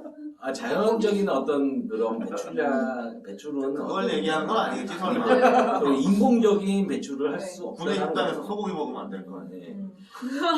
근데 여기 보면 지금 현재 200여 개 업체가 가입을 했고요. 거기에 대단한 업체들이 많이 들어가 있어요. 그래서 2030년까지 줄이겠다라는 업체도 있고, 근데 여기 2050년까지 못 갈 업체도 보이는 것 같아요. 많은 업체들이. 일단 발 담그고 보는 거지. 일단 말만. 네. 그래서 이 알리100을 우리도 준비를 해야 되기 때문에 그쪽으로 가지 않으면 안 되는 상황이긴 해요. 네. 근데 탄소 배출을 가장 안 하고 가장 싼 전기를 만드는 게 뭔지 아세요? 뭔가요? 태양? 거? 아니요. 비싸잖아, 태양은. 태양 비싸나? 네, 비싸죠. 설치를 해야 되니까 파는 원자력 아니야 원자력? 원자력이에요. 그것이 원자력이 제일 싸지. 네, 원자력이 탄소 배출량이 가장 적고, 그 원자력이 신의 방사선이 배출. 아, 탄소는 싸고 아주 안 좋다는 편견이 있어. 네. 근데 그러니까 탄소 따위 배출하지 않아. 탄소 따위 배출하지 않는데 우라늄 같은 거. 그 원자력은 문제가 방사선을 배출하는 것이 문제가 아니라 폐기물 때문에 문제예요. 그렇죠. 폐기물. 저순위 폐기물, 중순위 폐기물, 고순위 폐기물에 따라서 처리 방법이 다른데 네. 그걸 처리하는 그 곳이 임시 보관 장소가 있고 그리고 장기 보관 장소가 있는데 지금 그 어디지 경주 쪽에서 지금 거기 임시 보관 장소가 꽉 찼다고 다시 만들어야 된다고 그러면서 요즘 또 한참 시끄러운 그런 상황인데 그런 식으로 폐기물이 나오는 것이 처리가 안 되는 그런 상황이라서 굉장히 어려운 거고 그리고 이제 사고가 날 것을 이제 대비를 해야 되기 때문에 그리고 가장 중요한 거는 나중에 이 원전을 이제 폐기를 할 때도 시멘트로 덮는다든가 그쵸. 묻는 거지 그냥. 네, 묻는 그러니까 그게 한 몇천 원씩 들어가니까 그것도 이제 굉장히 문제인데 지금 그런 것들 때문에 원전을 가는 것에 굉장히 두려워하는 것이고 근데 여러 가지 문제 그 때문에. 빌 게이츠가 저거 자기 이제 재단 세워서 네. 거기에서 원자력과 관련해서도 설계 단계에서부터 새로 다 해서 원자력 발전을 아예 새로 그 만들었더라고요. 그래서 거기에는 원료 자체가 폐 그 원자로 폐 원자로를 가지고 원자력 발전을 하고 지금은 해안가에서 그 바닷물을 이용해서 이제 그 그 냉각을 시키는 예. 그래서 해안가 중심으로만 그 원자력 발전소가 있는데 이거는 그 내부에 그 대륙 안에서도 그 물 없이도 냉각이 가능한 형태로 그래서 하는 걸 다 설계를 했고 그 다큐멘터리에 보면 시진핑하고 이제 계약까지 했대. 시진핑하고 계약해서 이제 중국에 팔아야지 했는데 럼프형이 당선됐네. 그래가지고 그 계약이 다 이게 어그러져서 자기를 못 하고 있다 그 얘기를 하던데 어쨌든 거기 말을 들어보면 원자력 발전이 사실 지금 뭐 50년 전 그때 하는 방식을 아직도 하고 있다라고 해요. 그래서 아예 설계 단계서부터 지금 이제 4차 산업혁명 시대에 맞춰서 거의 무인 발전소 형태까지 돼서 위험률은 거의 제로에 가깝고 그 폐 원자로 이런 거 안 생기고 하는 방식으로 했다 이거고. 근데 소장님께서 말씀하시잖아요. 그러니까 이거를 안 쓰는 방향으로 가지 말고 이런 식으로 설계를 다시 한다든가 아니면 또 친환경적인 방법으로. 그 처리하는 방법을 연구해서 이렇게 발전을 하면 오히려 더 빠르지 않을까라는 생각을 하는 상황인데 지금 뭐 태양광 발전이 점점 이제 코스트가 떨어져서 많이 떨어지긴 했는데 그 부분에 대해서는 다시 얘기를 할게요. 근데 그게 좀 아직까지는 그 방법이 지금 많이 쓰이지 않는 것 같아요. 근데 알리백에서 가장 중요한 게 아까도 말했지만 탄소 배출이잖아요. 네. 탄소 배출을 가장 많이 하는 게 전기거든. 근데 전기가 지금 어떻게 생산이 되는지 아세요? 전기 생산. 그래도 쏘았잖아. 전기기관이 터빈을 돌려 전기가 생산됩니다. 예, 증기기관이 터빈을 돌려서 전기가 생산돼요. 이 증기기관은 언제 만들어졌죠? 그 영국 산업혁명 시대 그때 아니에요? 써있네. 1765년 제임스 와트가 뉴컴원의 증기기관을 개량해 현재와 같은 모양의 증기기관이 등장했습니다. 이게 이거 안 쓰잖아. 근데 이 터빈을 쓰는 거. 터빈을 쓰는 증기 터빈은 기원전 130년경에 만들어졌다고 해요. 저런 사람 진짜 완전 천재 아니야? 그러니까 진짜 이렇게 만든 거. 돈 많이 그리고 벌어. 현대식 증기터빈은 현대식으로 만든 지금까지 네. 쓰고 있는 전기터빈 네. 84년도에 영국 네. 찰스 파슨스가 직류 전기터빈을 만들었어요. 그리고 이후에 그 또 교류 터빈이 만들어져요. 근데 잘 생각을 해보면 네. 1700년, 1760년, 1800년 이전에 만든 네. 증기 터빈을 갖고 네. 아직도 쓰고 있는 거예요. 그렇죠? 아직도. 그러니까 원전이 뭐예요? 그러니까 터빈을 돌리는 방식을 쓴다고. 그치, 터빈을 그치. 돌리는 동력은 원자, 뭐 석탄 다 따로 아니, 있는데 그러니까 원전도 마찬가지로 돌리는 거야 결국에는 네. 터빈은. 물 끓여서 돌리는 네. 거야. 물 끓여서 돌리는 거예요. 석탄 화력발전소도 다 물 끓여서 돌리는 거고. 돌리는 거고. 그러니까 이게 뭐 소스가 뭐냐에 따라서 다른 거지. 다 물 끓여서 돌리는 이 방식을 계속 쓰고 있다가 한 가지 바뀐 게 이제 네. 태양광이 된 거죠. 그렇죠. 풍력이나 네. 그런. 태양광은 이제 수력이나 풍력도 터빈 돌리는 거잖아. 수력도 네. 돌리고. 네. 태양광만 안 그치, 돌려. 그치, 그치. 그러네. 태양광만 안 돌려. 안 돌리고. 옛날에 태양열은 돌렸어. 네. 태양광은 안 물 돌리는 끓이는 거야. 거니까 태양열은. 그래서 지금 현재 방식 중에 태양광만 그런 물 끓이는 방식이 아닌 화학 반응으로 인해서 만들어지는 전기를 쓰는 대신에 그 거고. 패널을 만드는데 탄소가 생기지 않아? 그렇죠. 또 그쵸. 그게 수명이 네. 있어서 네. 이제 패널을 어떻게 처리하는 그것도 문제지. 그것도 문제죠. 근데 그 패널의 얘기가 나와서 그런데 저는 그것보다 더 걱정이 건전지예요. 배터리. 왜냐면 지금 리튬이온이잖아요. 네. 우리가 그거 마음대로 막 버리면 안 되거든요. 그 배터리 그 보관함에 따로 넣어가지고 예, 따로 처리를 해야 돼요. 해야 돼요. 근데 그게 지금 차로 만들어져 갖고 이제 쫙 깔릴 거라고. 네. 연간 몇 천만 대 만드는데 차를. 그러면 그게 계속적으로 쌓이면 그걸 어떻게 처리할 거냐는 부분이 굉장히 큰 문제라고 저는 생각을 하거든요.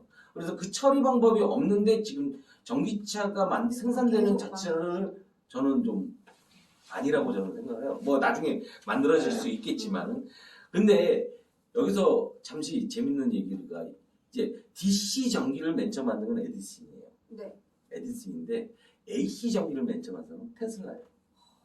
그 테슬라. 예, 그 테슬라. 그 테슬라. 예, 테슬라인데 에디슨이 테슬라한테 AC 특허를 내서 AC 그 전기를 만드는 거 특허를 내서 사업을 하자라고 했는데 테슬라가 거부를 했어요. 이런 좋은 기술은 그 공개를 해서 많은 사람들이 누려야 한다. 근데 에디슨이가 화가 나갖고 뭐 매스컴이라든가 이런 뭐 과학자랑 다 연합을 해서 테슬라를 완전히 매장시켜서. 그래서 이게 음모론 아닌가요? 아니요 현재 실제로. 예 실제로 그랬어요. 음. 그리고 테슬라가 또 한 가지 만든 네. 것 중에 하나가 뭐냐면 번개를 충전을 해서 네. 그걸로 전기를 쓸 수 있는 방법도 만들었어요. 음. 근데 그게 상용화되지는 못했어요. 왜냐면 그것도 저기 전기 파는 애들이 다 싫어했거든. 무료로 쓸 수 있어서. 근데 지금 생각해보면 어디다 건설하지? 번개는 어디서 칠지 모르는데 그런 문제가 좀 있긴 한데 하여튼 그랬다고 해요. 그러니까 AC와 DC가 나왔어요. AC는 뭐예요? 이게 중요해요. 왜냐면 전기가 어떻게 흐르는지. 송전을 하잖아요. 네. 송전을 하잖아요. 전기가 전송이 됐잖아요. 전송이 될 때는 DC로 전송을 안 해요. AC로 변환을 해서 전송해요. 네. 근데 모든 그 태양광 에너지는 DC로 나와요. 네. 그리고 풍력 발전은 AC로 나올 거고 뭐 이렇게 모터 돌아가는 쪽은 이제 AC로 나오는데 AC가 뭐고 DC가 뭔지는 차이는 모르죠. 네. 아 근데 이거 분명히 배웠던 기억 나거든요. 중류, 제- 교류 뭐 이거 제 많이 저기 중학교 3학년 기술 사인 시간에 코사인으로 노는 거가 AC 그거잖아요. 근데 이거 근데 사이클 사인 안 배우고 어떤 역사 시간에 배웠던 약간 돌려서 나오면은 AC고 네. 예. 그냥 건전지에서 나오면 DC고 맞아요. 화학 반응으로 나오면 근데 이제 AC는 이렇게 펄스 형태로 파형으로 날아가요. 네. 그러니까 플러스 220V, 마이너스 220V, 플러스 220V, 마이너스 네. 220V 이렇게 파형으로 나가요. 이유가 DC로 쭉 나가 전류가 흘러버리면 열이 굉장히 많이 발생해요. 계속 열이 나서 나중에 터져요. 그래서 이거를 플러스 마이너스를 계속 왔다 갔다 하니까 이게 냉각이 됐다가 다시 열을 받았다 냉각이 됐다 열을 받았다 하니까 이게 전송을 할 수가 있는 거예요. 그래서 AC가 나오면서 멀리 전송이 가능하게끔 됐어요. 근데 DC는 멀리 전송이 안 돼요. 아까도 말했듯이 열이 나니까 저항성분 때문에 열이 나니까 그래서 저항성분 때문에 열이 나서 네. 멀리 전송이 안 되는데 네. 가장 저항성분이 없는 게 뭔지 아세요? 금이에요. 금. 시간 없어요. 그래서 네. 우리 노트북 펜 노트북 이렇게 누가 가져가잖아요. PC 맞아. 그래서 거기서 금 빼서 쓴다고. 네. 금 들어가고 노트북에서 금 들어가니까 함부로 버리지 말라고. 네, 근데 태우지 마세요. 뭐 쓰지 못해 일반 사람들이. 네. 그렇습니다. 그래서 이게 전기가 이런 식으로 만들어지는데 전기를 모든 곳에 쓰잖아요. 그래서 이 전기를 어떻게 쓸 거냐가 가장 중요한데 그걸 지금까지 생각해왔다가 이제 요즘은 전기를 어떻게 생산할 거냐라는 것으로 갔는데 지금 그린 뉴딜 정책에서 보면 그 풍력하고 태양광하고 두 가지가 나오고 있어요. 그런데 네. 풍력은 터빈을 돌리잖아요. 네. 프로펠러를 돌려서. 네. 그리고 이제 태양광은 면적에서 빛을 받아서 하는 거죠. 네. 네, 프로펠러를 돌리는 것과 빛을 받아서 해서 우리나라의 면적이 한 0.4% 정도를 다 신재생 에너지를 생산할 수 있는 면적을 가지게 됐대요. 0.4%가 어느 정도냐면 우리나라에 지금 있는 골프장이 0.5% 면적이 0.5% 정도 돼요.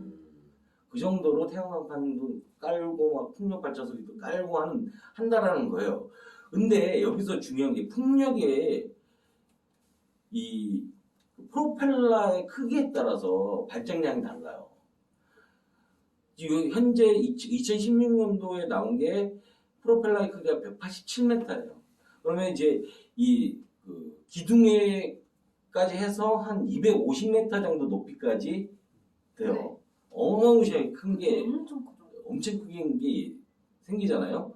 문제는 이게 돌아가면서 소음이 발생한다는 거예요. 그 소음이 400m가 넘어도 40dB, 40dB이면 어느 정도냐면 좀 냉장고라고 나오죠. 냉장고라고 써 있는데 이 냉장고는 약간 소음이 심한 냉장고. 공업용 냉장고 있는. 소음이 심한 냉장고 정도. 400m 뒤에서도. 예. 그러면 500m가 넘어가도 소음이 들린다는 네. 거죠. 이런 식으로 소음이 나기 때문에 대체적으로 육지에 설치하기가 굉장히 어려워요. 사람 사는 데는 사람 네. 주거 공간에는. 그래서 풍력 발전돼 있는 이렇게 영상 같은 거 쭉 보면 주위에 아무것도 없죠. 아, 그렇죠. 아무것도 제주도 가도 사실 바다 네, 위나 바다에. 바다 네. 근처. 근처에. 근데 이제 바다 위에다 놓는 이유가 육지보다 바다가 바람이 더 많아서 생산이 더 많이 돼서 바다에 놓는 거예요. 설치비는 바다가 훨씬 많이 들죠. 아, 그렇지. 기반도 다지고 네. 막 이렇게 세워야 되니까. 그렇죠. 힘들겠지. 그래서 힘들어서 육지보다는 바다가 더 그 건설비가 많이 들지만 생산량이 훨씬 많기 때문에 바다로 다 나가고 있어요. 근데 방금 전에 얘기했던 바다로 나가는데 예전에는 해안에서 한 10m? 10m 이내에 풍력 발전을 달았어요. 근데 시끄럽잖아. 그쵸. 그렇지. 시끄러워서 점점점 밖으로 멀어졌어요. 멀어지다 보니까 요즘은 해안에서 40km까지 떨어져야 된다는. 왜? 그 사시는 분들이 나는 바다를 보기 위해서 집을 샀는데 풍력 발전기 저거 보인다. 치워. 눈치가 있는데. 치워 해갖고 지금 미국에서 이게 굉장히 사회적인 문제가 돼갖고 점점 너무 멀어져서 40km까지 나갔어요. 해안선에서. 그러면 어떻게 되냐? 수심이 깊어져요. 그렇지. 멀리. 수심 25m를 축을 만들어야 돼요. 수심 25m면 10층짜리 높이 건물 아파트 10층 정도 10층 정도의 밑에 작업을 해갖고 거기다 풍력 발전기를 달아야 되니까 너무 비용이 많이 드는 거예요.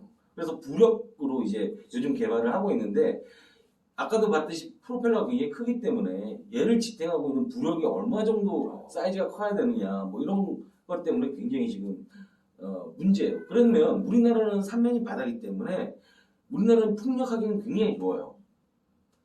풍력 발전을 하기는 굉장히 좋아요.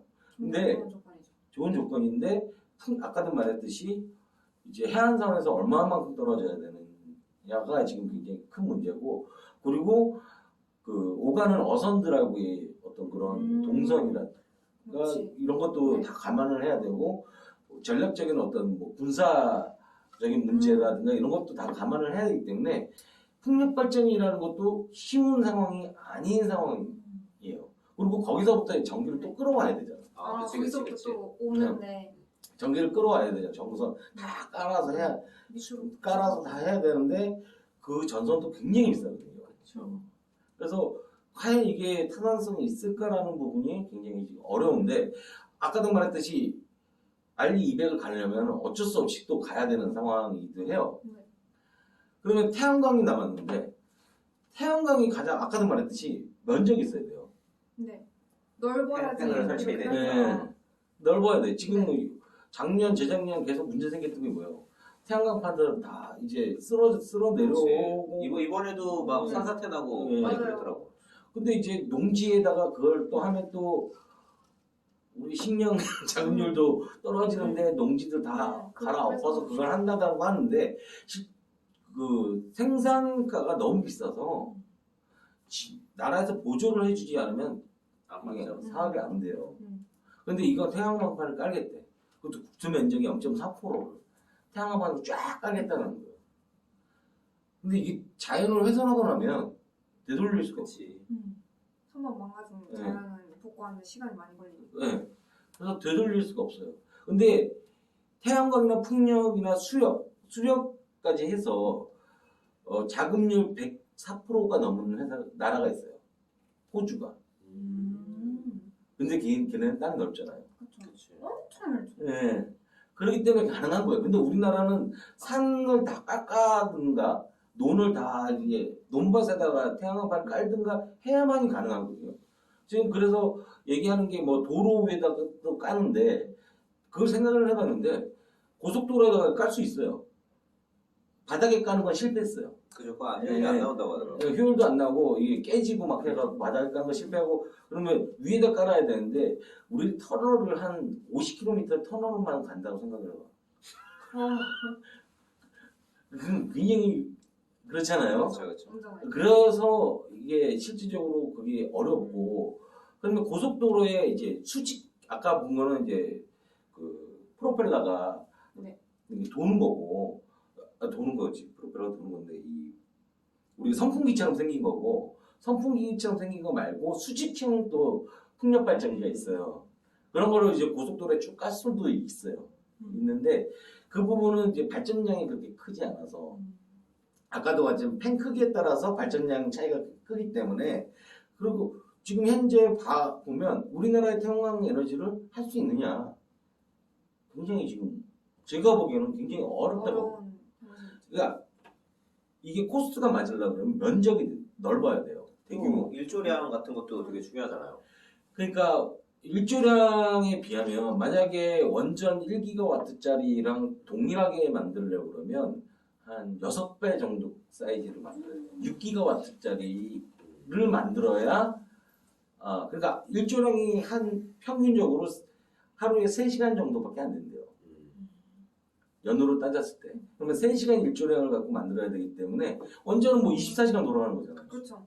거기에 맞추려고 그러면 거기에 몇 배를 의 양을 만들어야 되고, 그러려면 이제 태양광을 다 깔아야 된다는, 더 많이 깔아야 된다는 그런 문제가 있기 때문에 이거는 굉장히 옛날 태양광을 또 어디다 깐다라고 그러면 저수지 위에다가 그렇죠, 그렇죠. 예. 그건 또 녹조가 생겨요. 그래서 그것도 실패했어요. 대체적으로 태양광판을 어디다 까느냐가 굉장히 큰 문제예요. 근데 이제 아프리카나 이런 데는 진짜 사막화되어서 넓은 면적이 있는 데는 그건 가능해요. 이 다음에 나온 게 지금 요즘 나온 게 어떤 사람이 디자인을 한 거고 옛날 건담에서 나왔던 건데 예, 지구 주위에 토성처럼 띠를 태양광 띠를 이렇게 쭉 인공위성 띄우듯이 띄워서 쭉 해서 해야 되는데 그 전기를 어떻게 갖고 올 거냐? 무선성전? 아니요. 무선성전? 무선성전에 타워를 만들어서 연결을 했어. 그 지구에서부터 인공위성을 다 이렇게 쭉 만들고 그 타워를 띠 하나 만들고 그거를 지키는 게 건담이었어요. 이거는 자 그린 뉴딜을 하려고 풍력이랑 태양광을 한다고 지금 밀고 있는데 지금 둘 다 어렵다. 굉장히 어려워요. 그러니까 우리나라 이 다음 방향 가시죠. 조건에서 굉장히 어려워요. 그런 다음에 이제 그러면 가장 좋은 거는 뭐냐면 이제 지금 우리나라가 이것을 어떻게 할 거냐에 대해서는 정책 아카데미에서 좀 얘기를 하고요. 그 대안은 있어요. 대안은 있는데 근데 이제 우리나라가 또 얘기하는 게 이제 수소에 대해서 얘기를 현대차 관련해서도 그렇죠. 수소 엄청 밀고. 근데 수소 자동차가 친환경 자동차가 아니다라는 얘기를 하잖아요. 아니죠. 수소는 네. 왜 아니라고 생각을 해요? 왜냐면 수소 만드는데 이제 그렇죠. 그렇죠. 그런 게 수소 만드는 것이 이제 방법이 여러 가지가 있는데 그게 다 이제 탄소로 배출하기 때문에 만드는 과정 자체가 네, 친환경적이지 않으니까. 부생수소가 있고 부생수소는 그 기름이라든가 이런 것을 이제 개질을 할 때 네네네. 나오는 수소를 부생수소라고 해요. 네. 그리고 석탄에서도 네. 수소를 뽑아낼 수 있어요. 네. 그것도 탄소가 나죠. 그리고 천연가스 개질 방법도 탄소가 배출을 해요. 네. 가장 좋은 거는 물 전기 분해. 이거 좋죠. 좋죠. 근데 물을 전기 분해하려면 전기가 필요하잖아요. 네, 그 전기는 전기가- 또 이제 석탄 에너지로 또 만든다 그러면 그래서 수소 에너지가 친환경 에너지냐? 그거는 그러니까 예. 지금 유럽 같은 데서 얘기 나온 게 풍력을 해서 네. 태양광이든 해서 거기서 현장에서 바닷물을 땡겨서 그거를 잘 담아서 쓸 수 있으면 되는 거 아니에요? 요새 네. 그 얘기하고 있는 거 아니에요? 그렇죠. 그러니까 수소를 그러니까 태양광이나 풍력을 이용해서 수소를 생산을 해서 수소를 갖다가 만들면 돼요. 그걸 잘 담아서 갖고 오면 돼. 네. 송전을 하지 말고. 네. 지금 그게 이제 유럽에서 이번에 한번 가자고 해가지고 다시 전기 한번 쏘는 것보다 그게 훨씬 효율적이라는 그러니까 거네. 그렇게 하려면 전력망 자체가 전부 다 이제 각자 집에다가 그 옛날 수소 발전기 프로판가스 가스터 아저씨들 갖고 다니시 그걸로 다 바뀌어야 되는 거지. 그렇죠. 건물이랑 하나. 아 근데 그러면 100%인데. 근데 그게 그렇게 생각할 필요 없는 게 집에서 LPG 라인 다 들어와 있잖아요. 그 라인 이용하면 돼요. LPG로 수소를 쏜다고? 네. 그 세면. 아니 수소는 LPG는 세잖아요. 세면은 폭발할 수 있지만 수소는 세면 날아가요. 원샷에 폭발하죠 수소가. 아니 수소 폭탄하고 이 개념이 아니 그거 수소가 수소 이온이야. 아니 그런 식이 말고 그걸 딴 것도 있나? 네 있어요. 딴 거를 하는 방법이 있어요 지금. 있어요.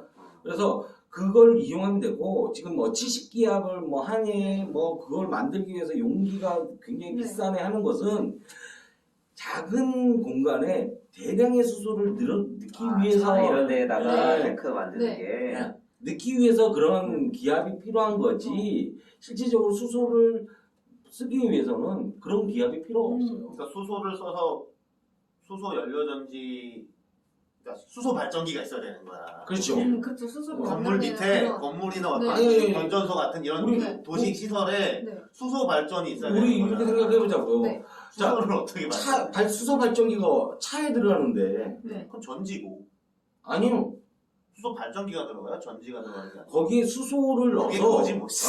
다시 근데 수소를 넣어서 전기를 수소가 발생시키는 전기를 거지. 발생시킨 거예요. 그걸 발전기라고 볼 수도 있고 건전지라고 볼 수도 있는 거지. 아니 건전지는 따로 있고 배터리는 따로 있고. 그러니까 예, 근데 발전기라고 이게. 수소 자동차는 수소 발전기야. 건전 배터리 수소 연료전지가 아니고 연료전지라고 하는데 수소를 갖고 전기를 만드는. 그걸 연료전지가 발전기잖아. 뭐 어떻게 되는 거야? 아저씨 화학과가 그러니까- 이거 정리 좀 해줘야지. 수소를 이용해서 아니. 전기를 만든다. 그거. 수소 연료 전지. 그러니까 연료전지라는 네. 게 얘는 뭐 알코올도 있었고 네. 뭐 여러 가지 네. 있었는데 그러니까 그런 전기를 생산해내는 것을 연료전지라고 하는 거예요. 그래서 발전기지. 예, 그 발전기에 차에 들어갈 정도 사이즈이기 때문에 집에 보일러 시설에 들어갈 수 있다고. 그러니까 그런 식으로 전력망 자체 음. 공급체가 바뀌면 이게 가능한 얘기죠. 우리 집에 그 인덕션을 놓자마자 LPG가 끊었어요. LPG를 중단했어. 쓸 일이 없어. 아 열방압이 되고 그치. 열방압이 되고 때문에 쓸 일이 없네. 쓸 일이 없어요. 쓸 일이 없기 때문에 그런 신도시들은 대체적으로 다 지역 난방 공사가 있기 때문에 쓸 일이 없어요. 그러면 인덕션을 바꿔버리면 그 라인에다가 그대로 발전기를 연결을 해서 전기를 생산해서 쓰면 돼요. 근데 그게 아까 말했듯이 샌다라는 것은 우리가 막연하게 70기압이라는 그 기압이나 수소폭탄이라는 그런 개념이 있는데 그거하고 전혀 상관. 만약에 수소폭탄이라는 그런 개념이 있으면 수소차를 만들 수가 없었어요. 수소폭탄 얘기하는 거잖아. 여하간 원자력 폭탄인 거고 이거 그러니까 수소가 근데 압축이 된 상태인 거죠? 그러니까 나는 아까 수소를 그 저쪽 먼 바닷가에서 돌려가지고 생산을 해가지고 갖고 와서 쓰는 걸 얘기했는데 지금 맞아요.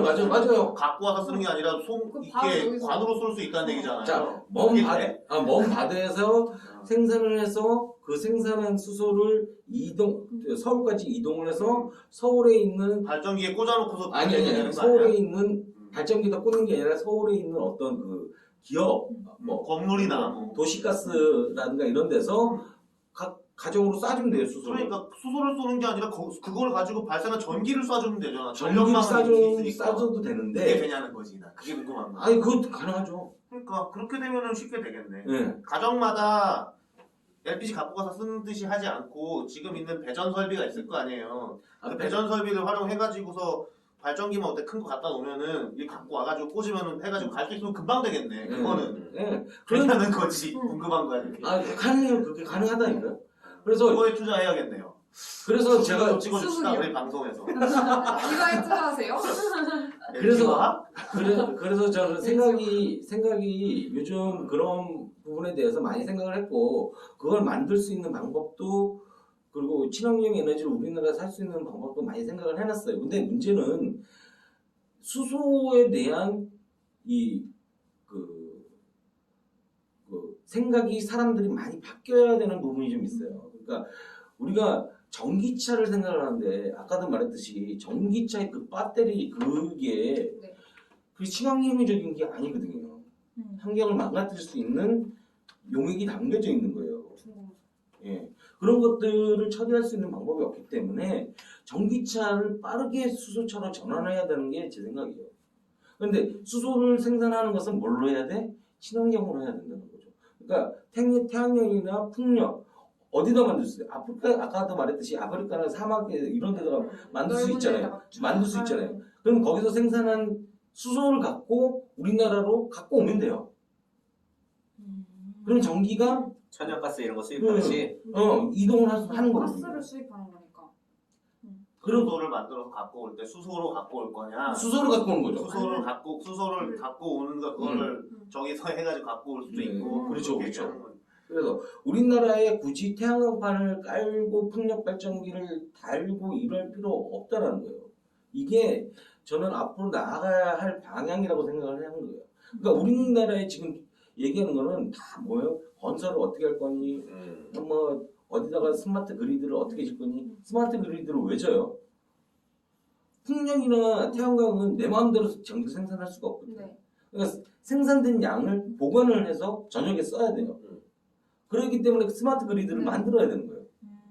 스마트 그리드는 뭐예요? 또 배터리예요. 전국에다 배터리 막 다 이제 갖다 놓는 거죠. 그 자체가 낭비라는 거예요. 수소 탱크를 갖고 온 거예요. 지금 수소 탱크가 우리나라에 많이 있어요. 왜냐하면 그 반도체라든가 이런 산업에서 수소를 쓰기 때문에 이미 수소 탱크는 많이 있어요. 그게 그렇게 크진 않지만, 그러니까 근데 이제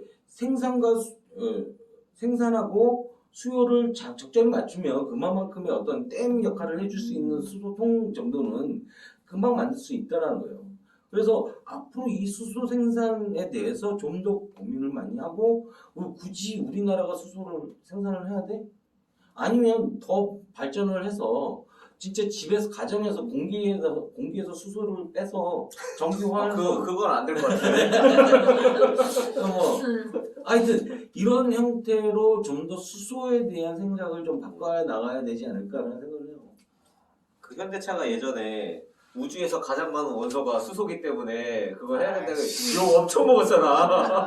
그거는 나 게스트. 대한민국 에너지의 미래는 어디에 있어요?